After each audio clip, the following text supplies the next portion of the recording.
Fala pessoal, tudo bem com vocês? Professor Bernardo aqui.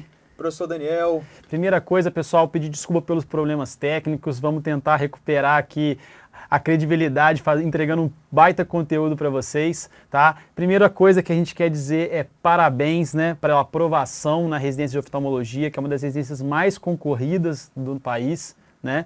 E vamos fazer o possível para entregar um conteúdo que vocês consigam aplicar na prática já amanhã no seu ambulatório. Exatamente. E, Bernardo, antes de mais nada, dar as boas-vindas a todo mundo aí que chegou na R1 Week, que está com a gente. Pô, mais de 100 pessoas esperando aí na live, né? Então, muito obrigado a cada um de vocês. Está sendo todos muito bem-vindos. E, novamente, como o professor Bernardo falou, parabéns, cara. Parabéns que você entrou na melhor especialidade que tem. A gente é suspeito para falar disso, mas é isso mesmo. É a melhor especialidade que a gente tem na medicina.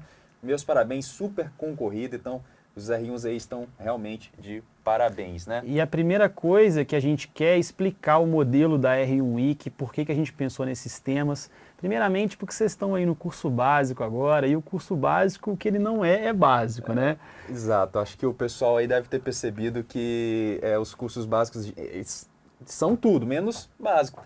Lá você vai discutir de tudo. E a gente pensou, poxa, como é que a gente pode ajudar os nossos colegas que estão entrando agora na nossa especialidade, né? A gente pensou em várias possibilidades de conteúdo, pensando, será que seria legal falar de toda a parte de base de oftalmologia? Será que seria legal...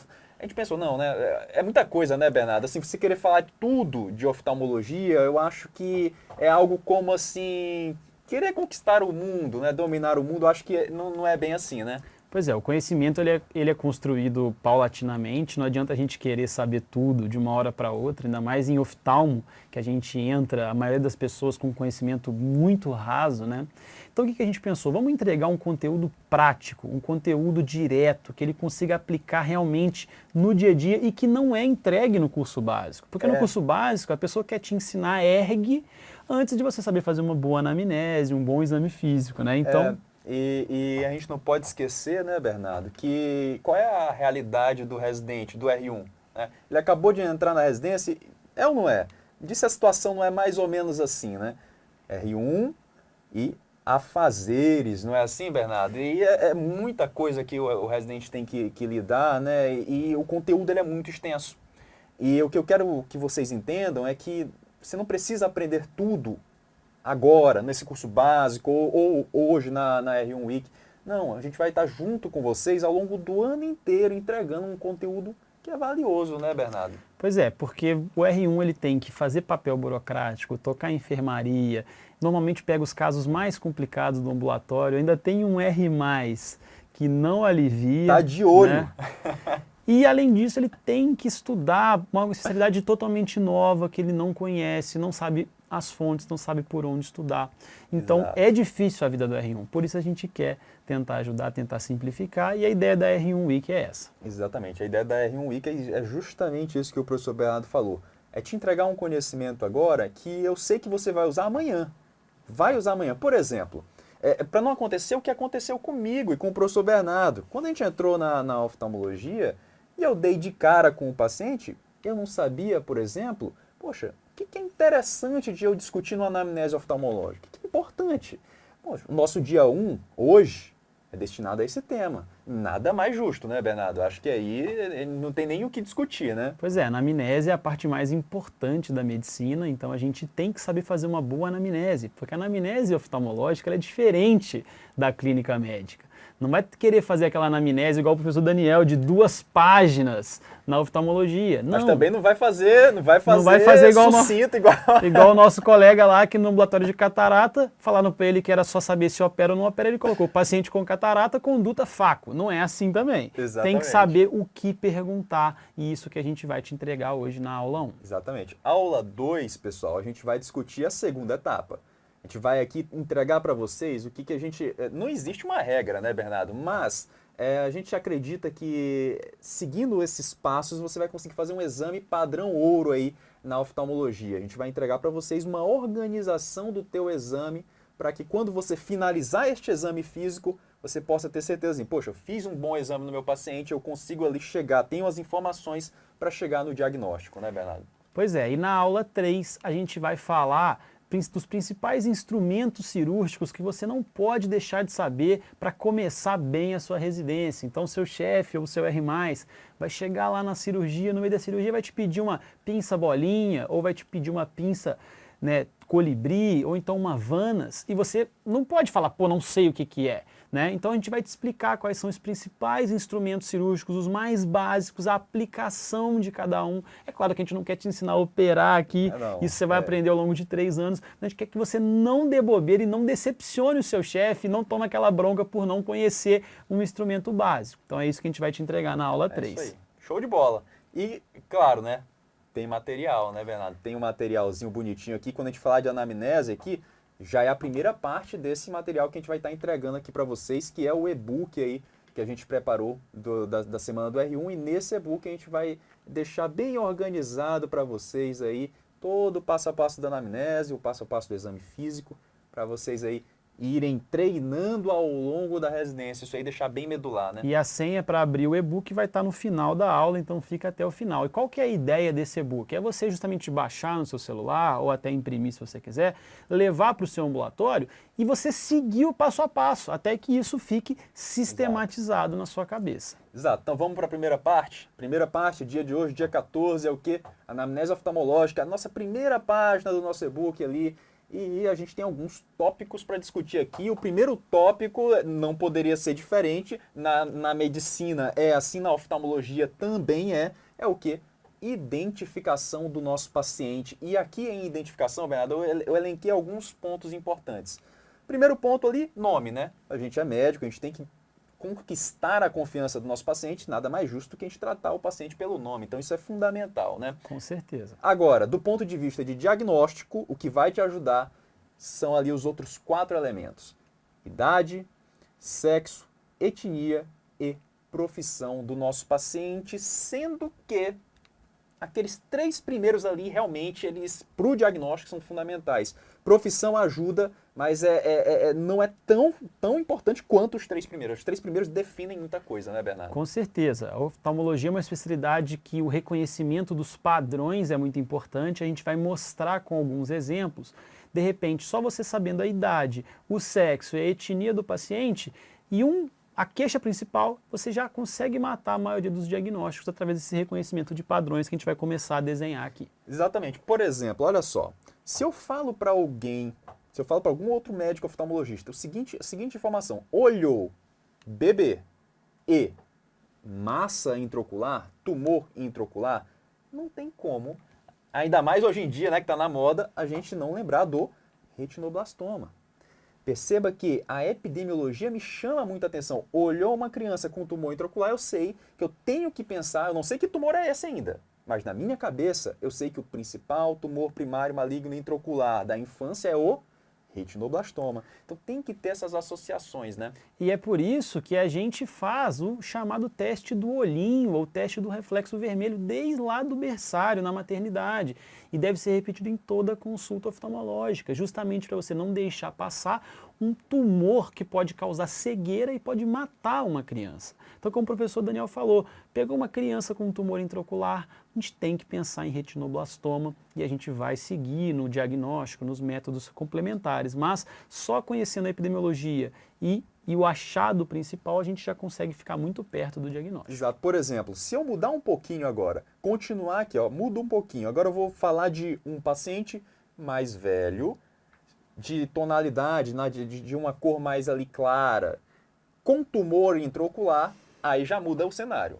Aí eu já tenho que pensar, eu não sei que tumor é esse, mas eu tenho que pensar no melanoma dicoroide, porque epidemiologicamente ele é o tumor intraocular maligno primário mais comum do adulto. Então, tem uma série de associações dessas associações na oftalmologia que vocês vão adquirindo ao longo da formação de vocês. A gente está mostrando algumas aqui para vocês observarem a importância que é esse momento da identificação do seu paciente, né, Bernardo? Pois é, então pensou em tumor intraocular. Se for criança, eu penso em retinoblastoma. Se for adulto, eu penso em melanoma. E a gente tem que saber essa epidemiologia e saber fazer essas associações para facilitar o nosso diagnóstico. Uma outra associação muito clássica. Pegou lá, esse daqui é clássico. Você que começou agora ambulatório de retina, você já dá o diagnóstico só de olhar o paciente entrando. Paciente lá, idosinho, branquinho, assim, sabe? Ascendência italiana, descendência italiana, assim, sabe? Tem muito aqui em São Paulo. Olhou o paciente acima de 60 anos, realmente aqui a idade é muito importante. Com um fundo de olho assim, mostrando essas lesões aqui que vocês vão aprender que são as drusas, isso aqui é igual, tem que pensar na degeneração macular relacionada à idade, faz todo sentido. Essa é uma das doenças em que a epidemiologia é mais importante, pessoal. Essa, a gente como retinólogo, a gente mata o diagnóstico só do paciente entrar no nosso consultório. Entra uma mulher de 70, às vezes 80 anos, bem branquinha, olhos azuis, tem aquele sobrenome italiano, espanhol, né, que a gente já identifica como uma ascendência europeia, você já sabe que ela vai se queixar ali de um escotoma central e você vai pensar em DMRI. Então essa é muito importante de vocês conhecerem. Então falou em branco, de olho claro, idoso, com perda central, pense em DMRI. Outra doença muito comum do dia a dia, essa daqui lota os ambulatórios, é o quê? É aquele paciente agora, não mais branco, mas idoso ainda, mas agora de uma tonalidade mais escura da pele. E é aí que você chega, faz a avaliação desse paciente, mostra aqui um padrão de imagem com um nervo com essa característica aqui. Pessoal, olhando isso, você já tem que pensar em glaucoma primário de ângulo aberto. Fala um pouquinho do nervo aí pro pessoal, Bernardo. Então, pessoal, para agregar um pouco de conhecimento aqui, então além da escavação aumentada, principalmente uma escavação aqui vertical aumentada, a gente observa que, olha, inferiormente a gente perdeu completamente a rima neural. Então a escavação está chegando aqui até a borda do disco, e a gente chama isso de sinal de NOT, tá?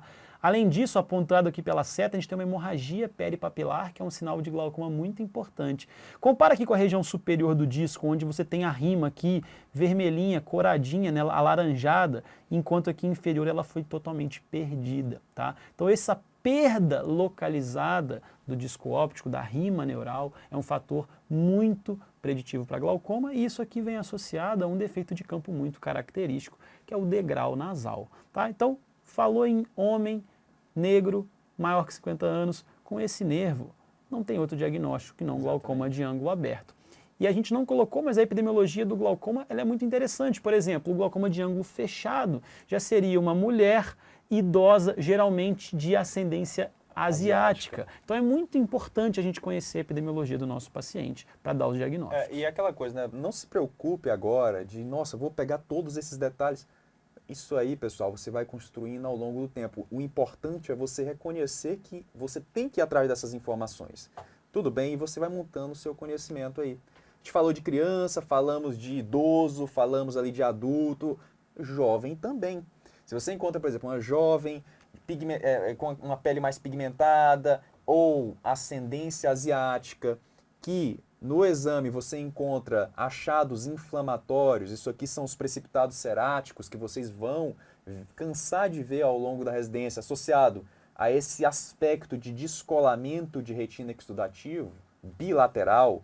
Pessoal, isso aqui, olhou essa epidemiologia, olhou essa característica aqui oftalmológica, não tem como não pensar na famosa Vogt Koyanagi arada. Eu tenho certeza que vocês nunca ouviram falar, né, os R1s aí, mas fica tranquilo que isso aqui você vai ver com muita frequência, vai ficar aqui cada vez mais comum falar, apesar do nome diferente, né, Bernardo? Isso aqui não é uma doença assim tão incomum de se estudar, de se ver nos livros, né? E a ideia aqui é passar essa questão do reconhecimento de padrões. Isso vai acontecer para várias doenças. Então você tem que saber, é branco, é negro, é asiático, é velho, é novo, e isso vai ser muito importante. É homem ou é mulher, isso é muito importante no nosso diagnóstico e é a primeira etapa da nossa anamnese. Exatamente, show de bola.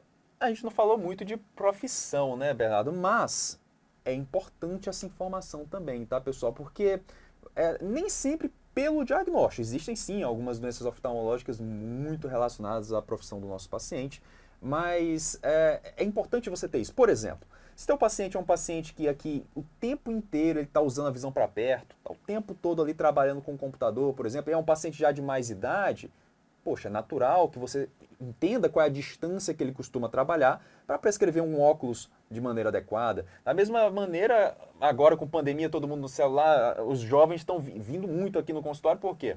Tem uma condição que é muito frequente, vocês vão se deparar no dia a dia, que é o que a gente chama de pseudomiopia ou espasmo de acomodação. Pessoal, não existe paciente que vira míope com 25 anos, isso não existe. Tá? E é frequente a gente ter um paciente no nosso consultório que chega lá, ó, não estou enxergando para longe, você faz a refração dinâmica -2, -3, fala, ó, miopia.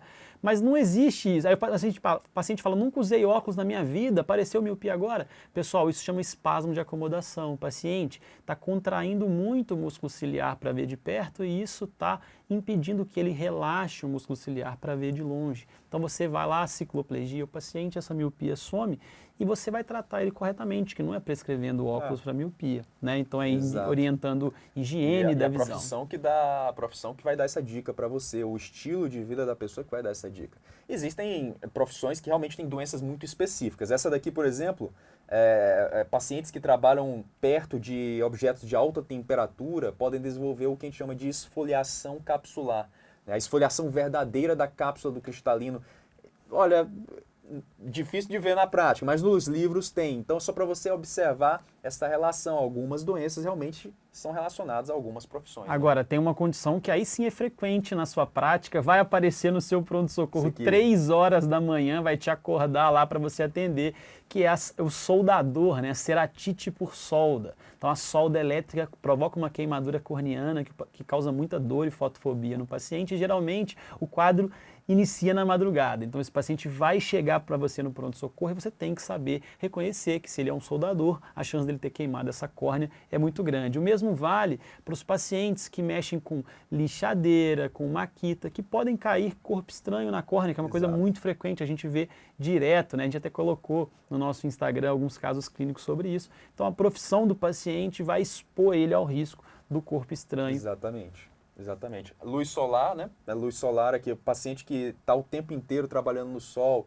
a gente sabe que os raios ultravioletas eles causam algum dano fotoquímico nas estruturas oculares e algumas doenças têm uma relação muito importante. Por exemplo, o pterígio, que eu tenho certeza que vocês vão operar aí no R1, tem uma relação importante aqui na sua fisiopatologia com a radiação ultravioleta do sol, né, Bernardo? Isso aí. Então, catarata, pterígio, a própria degeneração da mácula pode ter relação com exposição solar excessiva. Você também pode perguntar, e dependendo dos hábitos do paciente, suspeitar do diagnóstico. E esse aqui, Bernardo, qual o problema desse aqui?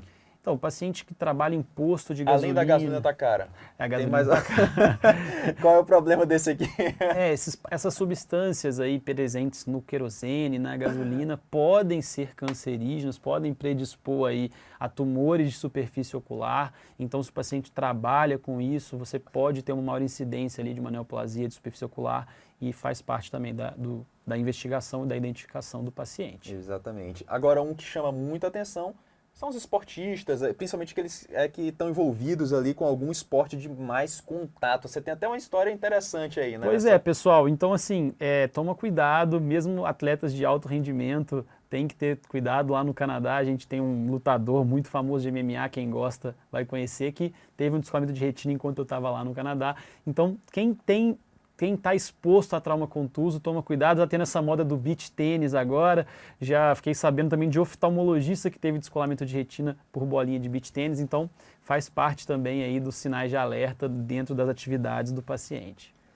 Show de bola. É isso mesmo. E olha só, terminamos essa primeira parte de identificação, né? Então, recapitulando aí, nome do seu paciente, idade, etnia, sexo e profissão são aí fundamentais para você identificar corretamente aquele caso e tirar informações que vão te ajudar no diagnóstico. Agora, perceba que a gente falou de várias doenças já aqui, né, Bernardo? E assim, de maneira muito objetiva, né? Tipo, olhou um dado epidemiológico, olhou a imagem, deu o diagnóstico. E aí a gente começa a perguntar, e cadê a história, né?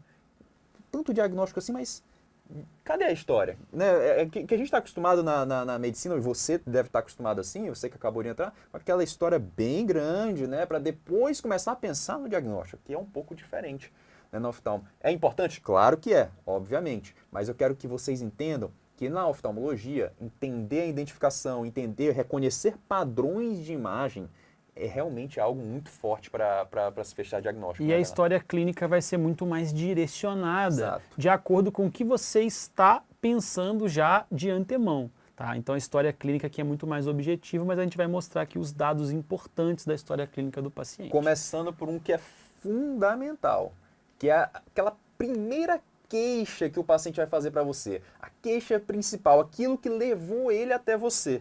Geralmente, eu vou botar algumas comuns aqui. Geralmente, vai lá, o BAV. O que é isso, Daniel? BAV. Baixa da acuidade visual é muito comum de ser a queixa do teu paciente. Dor. O olho ficou vermelho é outra queixa. Tem outras, várias outras. Coceira, o prurido ocular, diplopia, estou vendo dobrada as imagens. Tem várias outras. Vou ter aqui as mais comuns. Além disso, né, caracteriza bem essa queixa principal, adiciona qual é a lateralidade, isso aqui é muito importante. Algumas doenças são bilaterais, outras são caracteristicamente unilaterais. E há quanto tempo, pessoal? É assim que você monta uma queixa principal em oftalmologia de maneira adequada. E é importante isso que o professor Daniel falou, porque a queixa principal vai nortear o diagnóstico. Porque o paciente, se você perguntar para ele, tá doendo o olho, ele vai falar que tá, entendeu? Conjuntivite. Conjuntivite não dói, pessoal. Conjuntivite causa secreção, olho vermelho, olho acorda grudado. Mas você perguntar, tá doendo? Você vai falar assim que tá. Tá atrapalhando a visão? Tá embaçado? Tá. Mas a queixa principal dele foi qual? Olho vermelho e secreção. Então isso vai guiar o diagnóstico, tá? E a questão da lateralidade e do tempo é fundamental. Tem condições que são condições agudas, tem condições que são condições crônicas e o seu leque de diagnóstico muda completamente. Tem condições que são unilaterais e outras que são bilaterais. Isso é muito importante para o nosso diagnóstico. Isso aí, e coloca a etiquetinha ali de importante. Realmente isso aqui, muitas das vezes, isso aqui consegue te definir um diagnóstico, tá, pessoal? Agora, obviamente, você vai caracterizar isso aqui. E aí entra a história da doença atual desse paciente. Poxa, importante esse detalhamento aqui, mas ainda assim de maneira objetiva. Como que isso surgiu? Como que evoluiu? Por exemplo, o paciente baixa de visão, começou ontem, rápido perdi a visão. Poxa, eu penso em algumas doenças, penso em coisa mais de pronto-socorro, um descolamento de retina, por exemplo. Ou não, ao longo de vários meses, a minha visão foi piorando gradativamente. Pensa em algo mais ambulatorial, quem sabe uma catarata que está evoluindo, por exemplo. Quem sabe uma maculopatia, quem sabe uma DMRI, né? Não são coisas que evoluem tão rápido, a não ser que seja, aí já tem também o diferencial. Uma DMRI exudativa pode desenvolver subitamente. Então, se é súbito, se é progressivo, como evoluiu? Foi aumentando de intensidade ou já começou com a mesma intensidade? Então, todas essas outros achados estavam no quadro, presentes no quadro. Isso é importante também. Por exemplo, baixa de acuidade visual, fotopsias e moscas volantes. Opa! Dei o diagnóstico aqui de um problema, entendeu? Eu já sei qual é o diagnóstico desse paciente. Provavelmente ele tem uma rotura, um descolamento de retina, né? Baixa visual com cefaleia, claudicação de mandíbula, dor na região da artéria temporal. Estamos pensando o quê? Arterite de células gigantes, né? Uma neuropatia óptica isquêmica arterítica. Exato. Então os sintomas associados são muito importantes também. Exatamente. Então, nesse momento, novamente, pessoal, a gente está falando de vários casos aqui, mas esse é um momento para você entender o que é importante de você registrar, o que é importante de você procurar. Com o tempo você vai criando esse seu pool de conhecimento. Aí a gente vai estar ajudando vocês ao longo do ano todo, né, Bernardo? Pode contar com a gente. Com certeza. Legal. Queixa principal, história da doença atual. Agora sim a gente pode partir para o nosso próximo tópico aqui, que é o quê? Avaliar as doenças pregressas desse paciente. Olha, oftalmo, vou te falar, o pessoal diz que oftalmo é mais médico. Cara, a gente tem uma relação, um networking com várias outras áreas, né? É a única especialidade que consegue ver os vasos do paciente de forma não invasiva. Você faz um exame de fundo de olho, que é um exame ultra simples, e você consegue ver os vasos. Então o processo patológico que acontece, por exemplo, na retina do meu paciente, é o mesmo que acontece nos rins, no coração, no cérebro. Então você consegue fazer diagnósticos, né? Isso vale para hipertensão, para diabetes, para outras vasculites, né? né? E não só isso, né? Tem várias outras doenças que a gente consegue, através do exame oftalmológico bem feito, avaliar a gravidade. Então é muito importante, tá? Não é incomum, tá, pessoal? Você tá examinando um paciente e você falar para ele, ó, o senhor é hipertenso. O paciente vai falar assim, não sou, doutor. Nunca usei remédio. Você é hipertenso. Pode medir que não... Acontece. Chega no pronto-socorro aquele paciente com aquela retinopatia hipertensiva, às vezes aquela retinopatia hipertensiva grau 4, com edema de disco, né, descolamento de retina exudativo, e o paciente fala, não sou hipertenso, você mede a pressão do paciente, 22 por 14, certo. E você salva a vida do seu paciente fazendo um diagnóstico de hipertensão. Da mesma forma, diabetes. Da mesma forma, você olha um paciente, você olha o fundo de olho, você consegue saber, esse cara é diabético. Então, é fundamental conhecer esse antecedente pessoal do paciente, ou mesmo você vai fazer esse diagnóstico no teu exame oftalmológico realmente. E você deve estar se perguntando, por que asma e DPOC tem a ver com oftalmologia, pessoal? É muito importante também, porque existe o glaucoma, né, que é uma condição muito frequente, e que um dos tratamentos mais comuns é o maleato de timolol, que é um beta-bloqueador. E se você não sabe que o seu paciente tem asma e DPOC, ou DPOC, e você prescreve o maleato de timolol para ele, você pode precipitar um broncoespasmo e pode matar o paciente. Tá? É muito grave, isso é alvo de processos, né, judiciais, você prescrever um timolol para um paciente com asma e DPOC. Então você tem que conhecer essa comorbidade, né? Exatamente. Outro grupo muito interessante, e isso vocês trazem já também aí da preparação para as provas de residência, mas as doenças da autoimunidade têm muito a ver com o nosso olho, né, Bernardo? Você pensa, o nosso olho é uma estrutura extremamente vascularizada. A gente tem uma parte do nosso olho que a gente chama de túnica vascular, né, de tantos vasos que tem. Então, é muito fácil um imunocomplexo, um anticorpo, é muito fácil depositar no olho. E vai lá e deposita justamente no trato uveal. Daí vem a uveíte, né, que é tão característica, que você conhece, poxa, está explicado. Então, chegar para você assim, um paciente, doutor, eu tenho espondilite anquilosante, você já tem que olhar esse cara é especial para você, porque ele tem ali uma série de possibilidades de complicação oftalmológica, né? E por que eu tenho que saber se meu paciente já teve AVC ou infarto?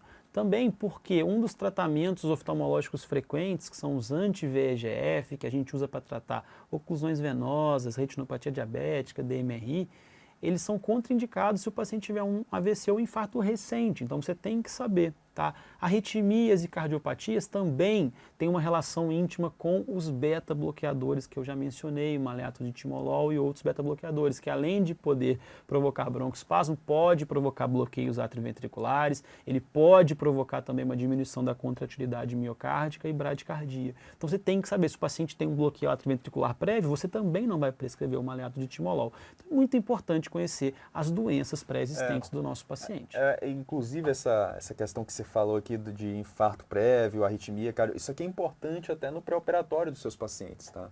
Eu digo por experiência própria, tá, pessoal? Né, eu cheguei em um certo momento, eu cheguei a operar um paciente no meu R3 que tinha cardiopatia Chagas, que esse era o diagnóstico da paciente, mas estava controlado, tinha avaliação prévia de cardiologista liberando e tal. Vamos fazer a faco? Edema agudo de pulmão na mesa. Ninguém não passe por isso. Assim, então, é muito importante você ter tudo muito bem documentado. Antecedentes pessoais é um passo fundamental. Não dá para pular isso aqui, né? Certamente. Então, você tem que conhecer todas as doenças do paciente. E também, né, o próximo passo da nossa anamnese, que são os antecedentes oftalmológicos. Claro, você tem que saber se o paciente usa óculos, se ele usa lente de contato, saber qual o grau atual do óculos, o grau da lente de contato, obviamente, para você avaliar se aquele óculos que você vai prescrever está muito diferente do óculos antigo. Isso é uma causa de insatisfação com óculos frequente, né? Você mudar o grau do paciente, mudar o eixo do astigmatismo, então você tem que saber. Tem que saber se o paciente já fez alguma cirurgia oftalmológica, porque isso muda todo o raciocínio, saber se ele usa algum colírio. Isso é básico, né, pessoal? Então você tem que saber os antecedentes oculares. Exatamente, sabe? Se já teve alguma doença, né, ocular, isso aí é fundamental. Uma dica que eu sempre dou pro pessoal é o seguinte: isso aqui, ó, pessoal, muito cuidado com o paciente que usa lente de contato, tá? Se você está num pronto-socorro e entra um paciente lá e te fala, olha, eu sou usuário de lente de contato, esse paciente ele é especialíssimo. Tá? Esse paciente tem que olhar com muito cuidado, porque existem sim, vocês vão aprender algumas complicações relacionadas principalmente ao mau uso da lente de contato. Legal? Combinado? Então, ó, antecedentes pessoais, antecedentes oculares, importante a gente falar das medicações. Isso aqui é um tema realmente que pode definir diagnóstico, definir conduta, né, Bernardo? Acho que fala um pouquinho do corticoide aí pro pessoal. Então, pessoal, corticoide é uma medicação que você tem que perguntar se o paciente já usou, né, por um período prolongado ou se ele usa corticoide, né, e qualquer que seja a via oral, via Tópica. nasal, via tópica ocular, sistêmica, venosa, intraarticular, qualquer via é capaz de promover complicações oculares. As duas principais que eu quero que vocês gravem é a catarata e o glaucoma, né? Então, como é que você fala? É a diquinha Eu sempre falo assim, ó, olhou corticoide lá na prescrição do... O paciente usou corticoide alguma vez? Você tem que procurar pressão intraocular, cristalino do paciente e o nervo óptico desse paciente. Ponto. Tem que ser corticoide, pressão intraocular, cristalino e nervo. Uma condição até que não é infrequente, aparece bastante em homens jovens, né, usuários de corticoide, que é a coriorretinopatia serosa central. É um tema um pouco mais específico, mas também tem íntima relação com o corticoide. É, muito característico. Legal. Outras medicações muito importantes, a cloroquina, que está tão na moda, a cloroquina ela causa uma retinopatia muito característica, né? Maculopatia por cloroquina. A hidroxicloroquina também, mas um pouco menos, tá? Então é muito importante saber esse antecedente, vai influenciar no seu diagnóstico. Tá? Beta-bloqueador você já falou, né? Beta-bloqueador que tem íntima relação com o glaucoma e, inclusive, se o seu paciente usa um beta-bloqueador sistêmico por conta de uma insuficiência cardíaca ou uma hipertensão arterial e ele tem glaucoma, tá? Não é indicado você usar um beta-bloqueador tópico nele, porque não há uma sinergia legal, você não vai conseguir reduzir muito a pressão desse paciente porque ele já está beta-bloqueado. Então a gente prefere outras medicações, é importante saber isso. É importante ter essa... Você, além de não somar na sua terapêutica, você aumenta os efeitos colaterais, né? Então é fundamental você saber essas medicações. Pode precipitar uma bradicardia ou uma broncoespasmo. Tansulosina, o R1, talvez... Já aprenda logo a importância da tansulosina de agora. Do contrário, quando chegar no R3, você vai lembrar, poxa, o professor Daniel falou da tansulosina e eu não perguntei para o meu paciente durante a faco. Né, ainda mais se você estiver fazendo triagem cirúrgica para fellow ou para algum chefe, faz bonito, pergunta ativamente para os seus pacientes homens, né, se eles usam tansulosina, que é uma medicação utilizada para hiperplasia prostática benigna, muito comum de ser utilizada. E por que ela causa problema na cirurgia de catarata? Porque ela é um bloqueador alfa-1 adrenérgico e o dilatador da íris é um músculo que tem um estímulo alfa-1 adrenérgico. Então, por conta desse bloqueio crônico dos receptores alfa, a íris do paciente fica flácida. Tá? E o que isso implica? Ela fica herniando por todas as incisões durante sua cirurgia vira um inferno se você não tiver um gancho de íris ou um anel para sustentar aquela íris. Então realmente é importante no pré-operatório de catarata ativamente questionar sobre o uso da tansulosina. Se você não tem esse hábito, com certeza depois do primeiro caso, nunca mais você vai esquecer de perguntar. É muito clássico, é muito característico, tá? E realmente se você não entra preparado, a chance de complicação é muito grande, então fundamental, né? Topiramato, essa daqui é um pouquinho mais raro, mas é uma medicação muito típica, eu diria até de concurso, assim, cai muito em prova. Então, o topiramato ele é uma medicação que pode causar no nosso olho alguns achados muito característicos. Por exemplo, pode miopizar o seu paciente. Seu paciente não era míope, de repente ele fica muito míope e usava topiramato. Pronto, já fez o diagnóstico. O problema dele é o uso do topiramato. Outro exemplo, ele pode desencadear ali uma crise de fechamento angular, semelhante a um fechamento angular, aí fazer esse diagnóstico diferencial também. Então, essa é uma medicação aqui que você vai ver ali no glaucoma e também causando aí a miopização do paciente. É uma medicação muito utilizada aí na profilaxia de enxaqueca, muito utilizada nos Estados Unidos, eles adoram isso lá. E realmente ela provoca uma anteriorização do diafragma iridocristaliniano. Isso implica em miopia. Então o paciente do nada começou a usar topiramato semana passada e chega com -4 de miopia, nunca teve nada. Tem associação com o uso do topiramato. E essa anteriorização do diafragma da íris pode fechar o ângulo também. Igualzinho um bloqueio pupilar. O paciente chega lá com dor, pressão elevada, edema de córnea. Então é uma medicação que você tem que excluir que o paciente esteja utilizando. Tem que estar atento com ela e tem que estar muito atento com essa medicação. Bernardo, para fechar aqui os nossos tópicos da anamnese, muito importante o antecedente familiar, em especial os familiares de primeiro grau, pessoal. E aí perguntar exatamente se tem na família algum histórico de doença ocular, em especial se tem algum caso de cegueira na família e o motivo dessa cegueira. Isso denota gravidade, né, do problema, denota que o paciente ele tem ali um genótipo um pouquinho mais complicado. Né? É isso aí, tem algumas doenças que tem um componente genético muito importante. Algumas aí muito do dia a dia, glaucoma, muito, DMRI, bastante. Distrofias. Então, distrofias de retina. E se o paciente, esse familiar dele ficou cego, é um paciente que você tem que ter muita atenção, que significa que naquela família, aquela doença se apresenta com uma gravidade importante. Então isso é muito importante no glaucoma, né? Então tem caso de glaucoma, beleza. Tem caso de cegueira por glaucoma, minha atenção é outro nível. É maior. Então é importante. Exatamente. Legal. Então, recapitulando. Identificação do nosso paciente, queixa principal, histórico da doença atual, história da doença atual, antecedentes pessoais, oculares, medicações sistêmicas e antecedentes familiares. A gente encerra aqui nossa anamnese. Vamos fazer uns casinhos com o pessoal para a gente poder botar em prática isso aí? Vamos discutir uns casos clínicos e já também fazer o link com a aula 2. Exatamente. Então, ó, primeiro caso clínico aqui, esse aqui é real, eu peguei no meu ambulatório na época de residência. Então vamos lá, um paciente jovem, o Júnior ali, 10 anos de idade, masculino, branco e estudante. Isso acontece, né, Bernardo? O paciente ele vem aqui com a queixa principal o quê? Sem queixa. Ele vem sem queixa principal, encaminhado ali pelo nefrologista para uma avaliação. E aí você pergunta mais ali para o Júnior, ele fala o seguinte, olha, o meu problema é o seguinte, eu trato de síndrome nefrótica, tem aí mais ou menos 1 ano, e atualmente, assim, eu não tenho queixa oftalmológica, mas o nefro achou que seria legal ele vir aqui, né? Então, antecedentes pessoais, síndrome nefrótica, há 1 ano, antecedentes oculares ele nega, e as medicações aqui, qual é? Prednisona 40mg que ele está usando há 6 meses. Antecedentes familiares, ele nega também. Então, sem nem ver o exame físico do nosso paciente, é aquilo que o professor Daniel falou, tem que ter atenção ao quê?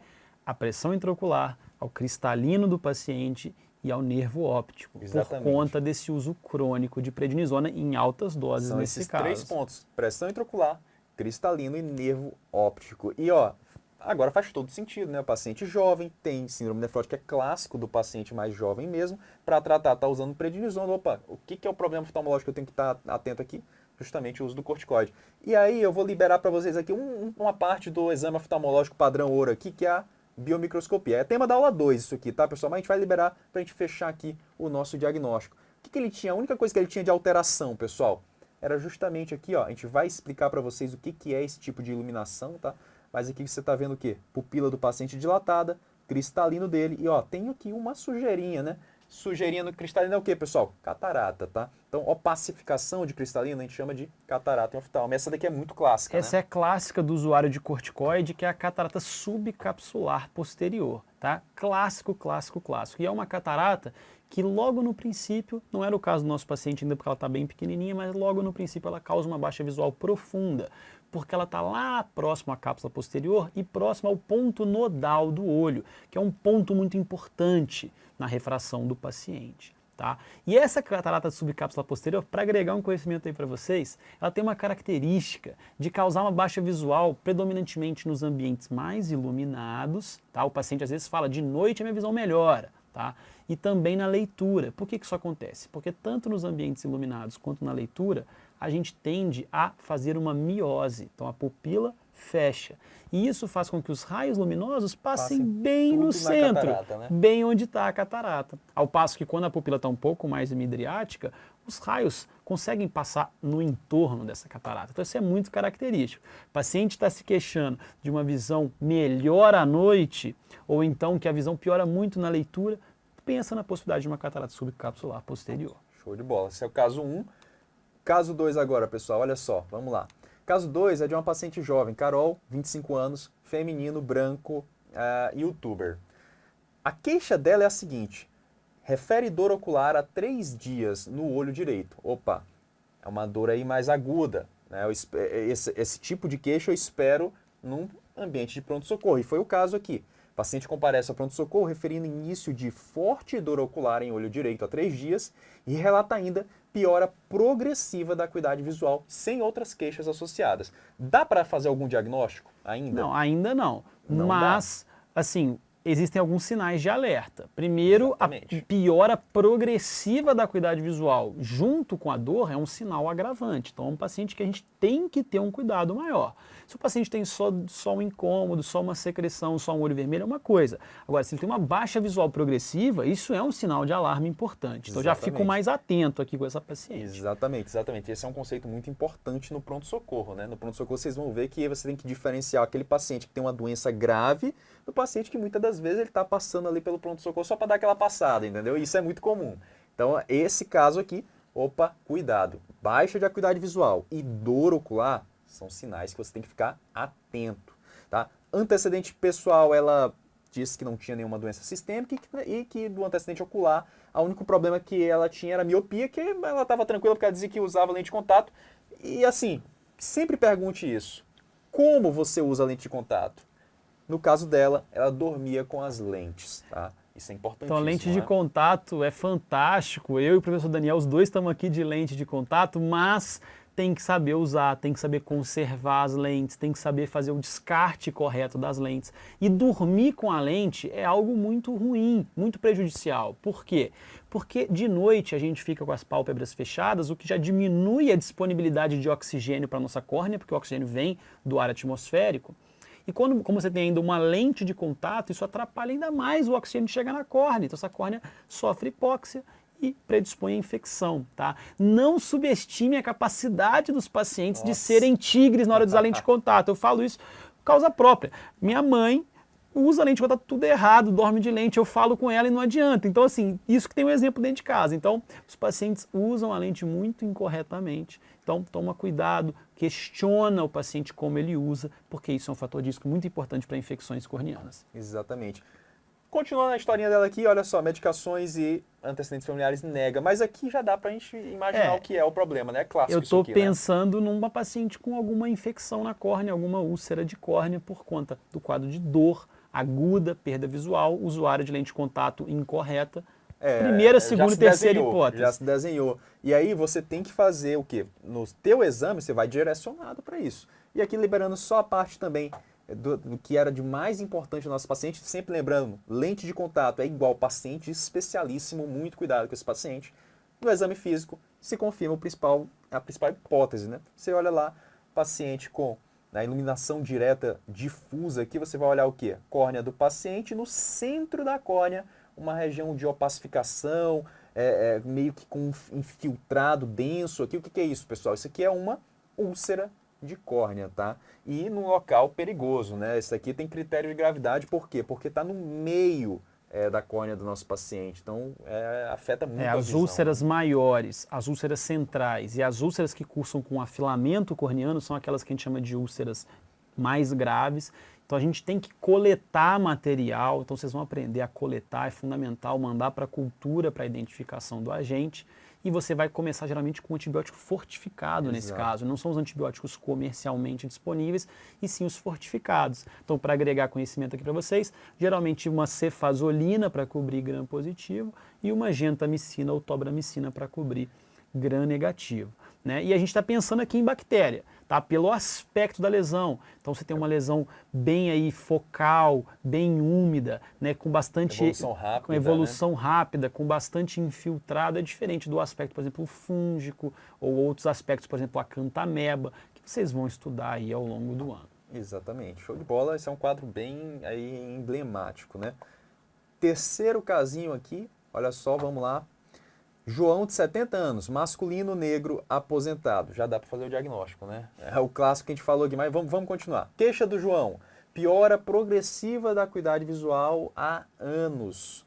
Tá? E ele fala que ele tem essa piora progressiva sem outras queixas, mas ele relata que isso tem prejudicado muito, principalmente porque ele esbarra nas coisas, nas pessoas no seu entorno. Parece que ele perdeu um pouco a visão periférica aí, né, vamos Bernardo? fazer uma pausa aqui, pessoal. Então, assim, piora progressiva. Estamos pensando, então, em causas crônicas de perda visual. Não estou pensando em neurites, descolamento de retina, não. Estou pensando o quê?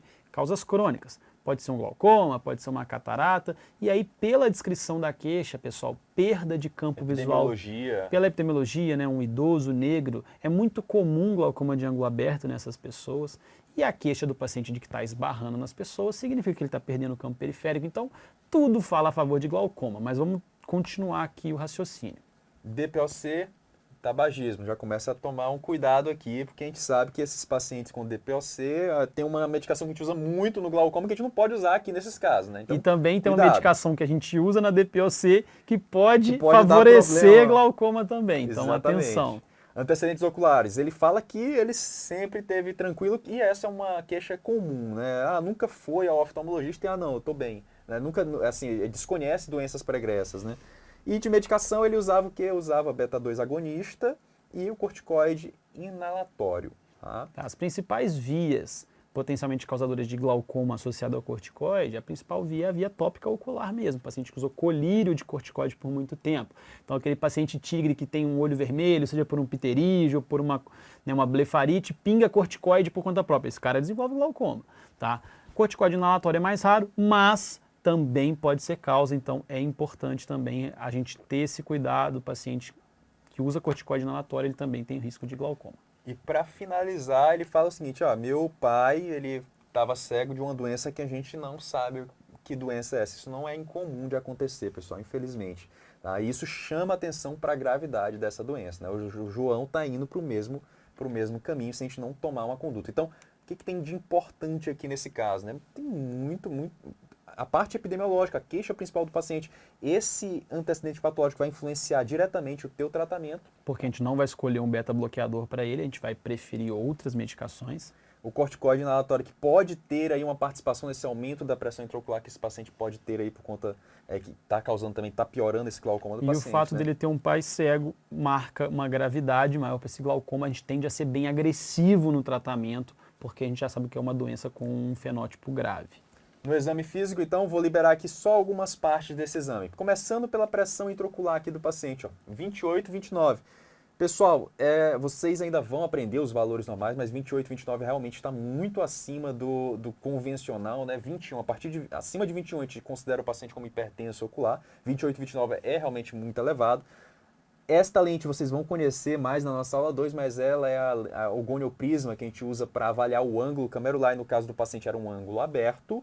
Agora, o que define o diagnóstico aqui para a gente é o aspecto do nervo desse paciente, né? A gente tem uma escavação bem aumentada, a gente tem atrofia peripapilar do tipo zona beta, que a gente chama, tá? Que vocês vão aprender isso ao longo do ano. A gente tem os poros da lâmina equilibriforme bem evidentes. Esse paciente tem um glaucoma muito avançado, a escavação atinge até a rima nasal, né? Então um glaucoma primário de ângulo aberto avançado nesse paciente vai ter que ser bem agressivo no tratamento, senão esse paciente fica cego igual o pai dele ficou. Exatamente, show de bola. Legal, vamos para o penúltimo casinho aqui. Olha só, caso número 4, vamos lá. Esse caso aqui, Mário, 60 anos, masculino, branco, juiz. Queixa principal do nosso paciente é piora progressiva também da acuidade visual em ambos os olhos. Ele relata que essa piora progressiva aconteceu sem outros achados, ele só falou que foi piorando progressivamente aí ao longo dos últimos meses e fala que ele tem como antecedente pessoal diabetes tipo 2 a 15 anos e hipertensão arterial sistêmica. Antecedentes oculares ele desconhecia e de medicações para o diabetes ele usava metformina e pioglitazona e para hipertensão losartana. Antecedentes familiares ele nega. O que é importante a gente destacar aqui nesse caso, hein, Bernardo? Mais importante. Primeira coisa que o paciente é juiz. Você não vai vai querer dar mole e fazer uma cagada no olho do paciente, que senão o processo é certo, né? Mas tirando esse fato, a gente tem alguns detalhes. Então, piora progressiva da visão há meses chama atenção para algo mais crônico. O paciente tem um diabetes há 15 anos. A gente sabe que o paciente com diabetes de longo prazo, o principal fator de risco para as complicações, para a retinopatia diabética, é o tempo de doença. Então é muito importante. O paciente com 1 ano de doença não desenvolve retinopatia diabética. Agora, o paciente com 15 anos, a probabilidade é muito grande. E tem a medicação também, que a pioglitazona é uma medicação que sabidamente pode contribuir para edema de mácula no paciente diabético. Então é mais um fator de atenção para esse E paciente. a importância de você perguntar das medicações, né? Outro ponto, a própria hipertensão arterial é uma vasculopatia também. Então você está somando vasculopatias, a chance de você ter complicações é bem maior. E aí, o que mata esse diagnóstico, continuando para o nosso exame oftalmológico aqui, é o quê? Fundo de olho do paciente, mostrando. Esse é um achado clássico que vocês vão ver muito aí na residência de vocês. Áreas de exudação, microhemorragias, microaneurismas. Definindo aqui, classicamente, se você fizer um OCT aqui, você vai ver claramente o que a gente chama de edema de mácula, edema macular diabético, né, Bernardo? E não raramente esse paciente vai te falar que o diabetes dele está bem controlado. Exato. É bem frequente isso. Então você tem a oportunidade de fazer um fundo de olho no seu paciente e falar, não, o seu diabetes não está controlado, não importa o que você me diga, não importa sua glicemia de jejum aqui que você me mostrar, se a glicada do cara vai estar estourada, você vai fazer um relatório para o endocrinologista, você pode mudar a vida do paciente, porque você pode fazer o endocrinologista chamar a atenção, ó, tem lesão de órgão-alvo, otimiza esse tratamento, senão esse paciente vai infartar, vai fazer um AVC, vai evoluir com nefropatia. Né? E tem várias formas de você tratar a retinopatia diabética, né? Não é o nosso objetivo agora, tem laser, tem anti-VEGF, o controle clínico é muito importante, mas você tem a oportunidade de fazer a diferença na vida do seu paciente. Exatamente, show de bola. Encerrando com o nosso último casinho então aqui de aplicação aqui da nossa anamnese, vamos aqui, esse aqui é um caso real, caso de um professor nosso aqui da Med Review. Olha só, o Renan, vamos lá, professor Renan, 30 anos, masculino branco, cirurgião.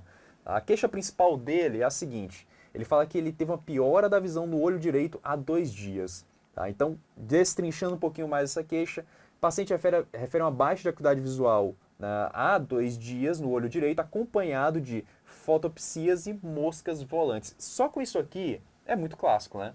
Então o paciente com fotopsia, pessoal, significa para a gente que há tração sobre a retina. Então fotopsias, que são os flashes de luz, né, significa que o vítreo está tracionando a retina.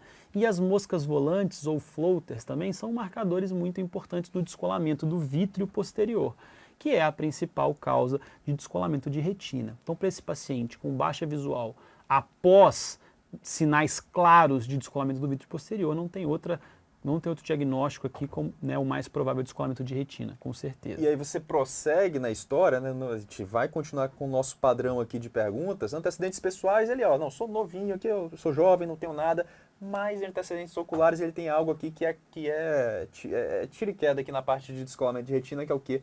Ele é automíope, pessoal. Paciente automíope é um paciente de um risco bem mais elevado de complicar com o descolamento de retina. Isso vocês vão ver muito na prática de vocês, né? Sem medicações e sem antecedentes familiares a registrar. Então, paciente desse aqui, você já sabe qual é o diagnóstico. Você vai direto lá no... Claro, você vai fazer o nosso passo a passo, porque você não pode perder algumas informações que são essenciais.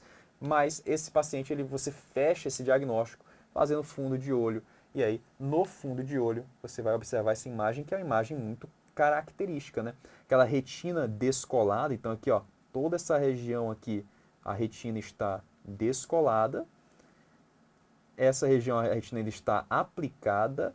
E você consegue observar claramente aqui na periferia uma rotura por onde está havendo esse descolamento.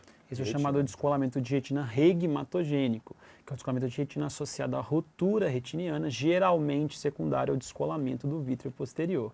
Tá?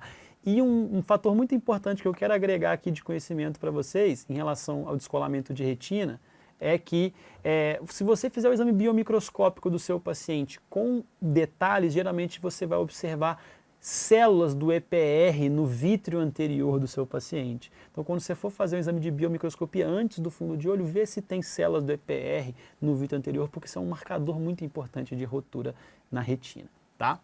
Show de bola. Então, encerramos aqui essa parte dos casos clínicos e, ó, pessoal, já vai estar disponível para vocês aí o nosso e-book com todos os detalhes aqui, ó, da primeira consulta, que foi a aula de hoje, mas da aula de amanhã, que vai ser o exame oftalmológico completo aí para vocês, e a senha é Oft Reviewer, né? Então a senha para acessar o PDF Oft Reviewer, baixa, deixa salvo no seu celular, imprime se você quiser para você seguir o passo a passo. Mais uma vez a gente pede desculpa pelos problemas técnicos da live, tá? Mas esperamos aí que o conteúdo tenha ajudado vocês. Mandem mensagem no Instagram, mandem mensagem no grupo do WhatsApp, a gente vai tirar todas as dúvidas que vocês tiverem. E é isso, pessoal, a gente espera vocês amanhã na próxima live da nossa R1 Week. Obrigado pela audiência de todos, obrigado por terem se inscrito. E é isso aí. Show de bola, pessoal. Espero que tenha ajudado aí vocês um pouco esse conhecimento que a gente passou agora aqui e já começa a aplicar de amanhã, tá? E manda mensagem pra gente se ajudou de alguma maneira aí na sua condução dos seus casos aí na sua residência, vocês R1s. Muito obrigado pela presença de cada um de vocês e até a próxima. Valeu, pessoal. Um abraço.